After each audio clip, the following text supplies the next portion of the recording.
3 August রাতে আমাকে আমার নেতা টেলিফোনে নির্দেশ দিয়েছিলেন, কালকে যে আন্দোলন সিলেটে হবে সম্মুখ সারিতে আপনি নেতৃত্ব দিবেন এবং নেতাকর্মীকে আমার মেসেজটুকু পৌঁছে দিবেন। 4 আগস্ট হবে ওই ফ্যাসিস্টের শেষ দিন। আমি নেতার নির্দেশে বলেছিলাম, আপনি দোয়া করবেন আমার সিলেটবাসীকে সাথে নিয়ে, অবশ্যই ফ্যাসিস্টের পতন ঘটাবো। 4 তারিখ সম্মুখ সারিতে থেকে ওই পেটুয়া বাহিনীর গুলির মুখে দাঁড়িয়ে আমরা সেই দিন সিলেট শহরের জিন্দাবাজার, হাসান মার্কেটের সামন, কুদরতুল্লাহ মার্কেটের সামন, এই সমস্ত এলাকা আমরা নিয়ন্ত্রণে নিয়েছিলাম। আমাদের করা হয়েছিল। সেই দিন গুলি নিক্ষেপ করা হয়েছিল, আমি সহ আমার নেতাকর্মীরা কেউ পিছপা হন নাই। এইভাবে আমরা এই সরকারের পতন ঘটিয়েছি। আমি এই এলাকার মানুষ, এই কুশিয়ার আরবাইকায় আমার বাড়ি, কুশিয়ার তীরবর্তীতে আমার বাড়ি। যে জায়গায় দাঁড়িয়ে বক্তব্য রাখছি সেই জায়গাটি হচ্ছে কুশিয়ার তীরবর্তী একটি বহুল ঐতিহ্যবাহী জনপদ বালাগঞ্জ। এই অঞ্চল থেকে আপনাদের দোয়ায় সৌভাগ্য হয়েছে বিএনপিকে সিলেট বিভাগে নেতৃত্ব দেওয়া, বিএনপিকে আন্দোলন সংগ্রামে নেতৃত্ব দেওয়া, সিলেট জেলা বিএনপির সভাপতি হিসাবে পুরো জেলাকে নেতৃত্ব দেওয়ার সৌভাগ্য হয়েছে আপনাদের দোয়া ভালোবাসায়।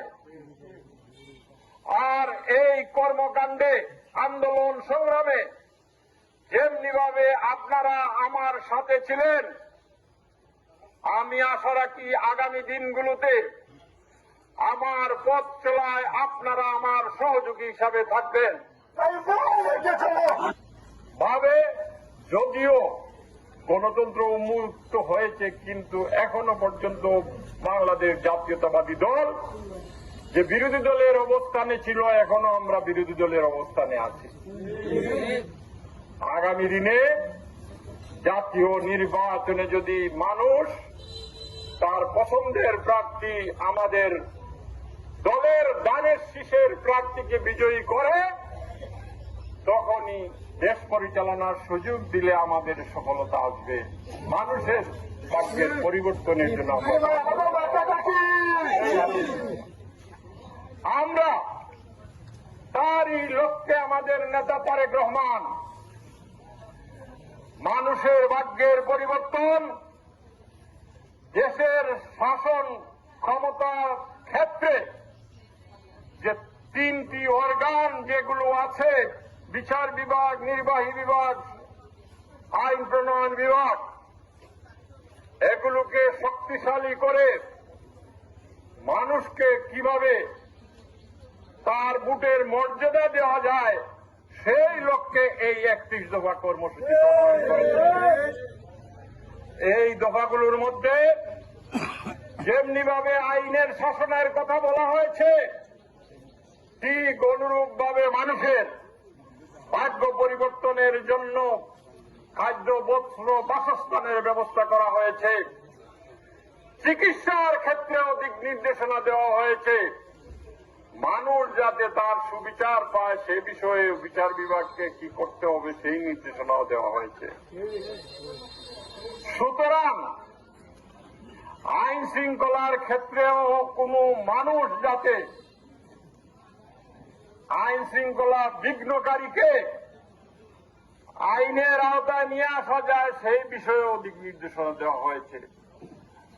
বাংলাদেশে দুর্নীতিমুক্ত একটি সমাজ ব্যবস্থা চালু করার জন্য এই 31 দফার মাঝে সন্নিবেশিত আছে।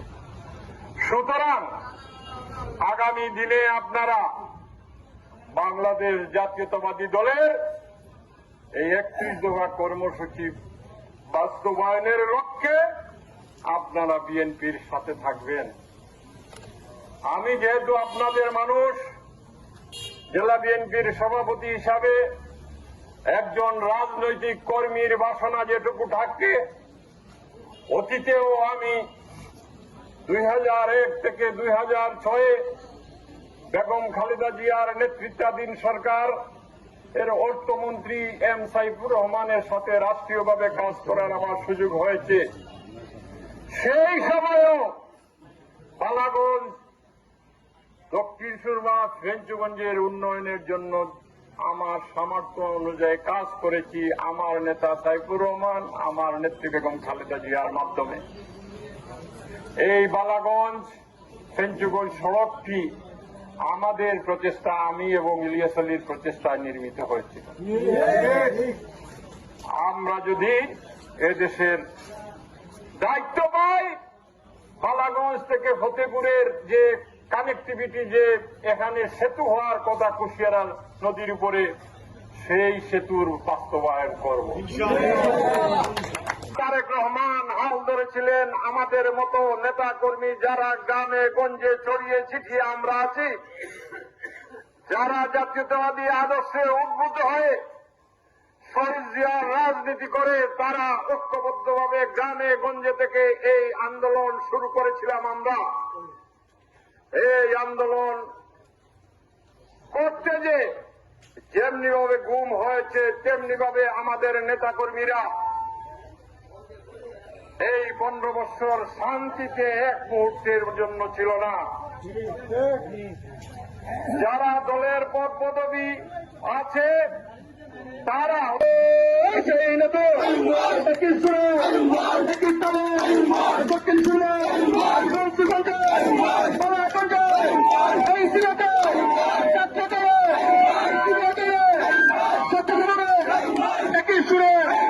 আন্দোলনে সংগ্রামে অন্যায় যাবে অন্যায় আমরাই আছি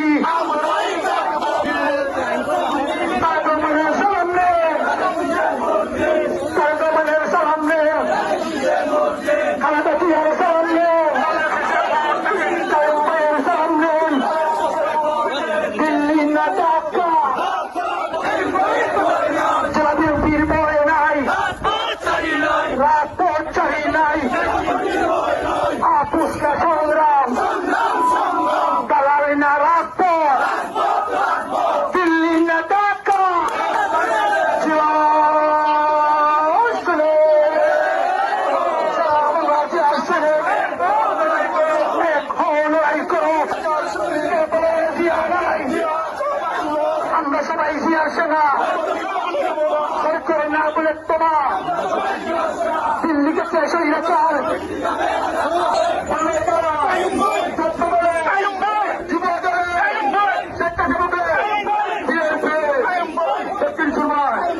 এই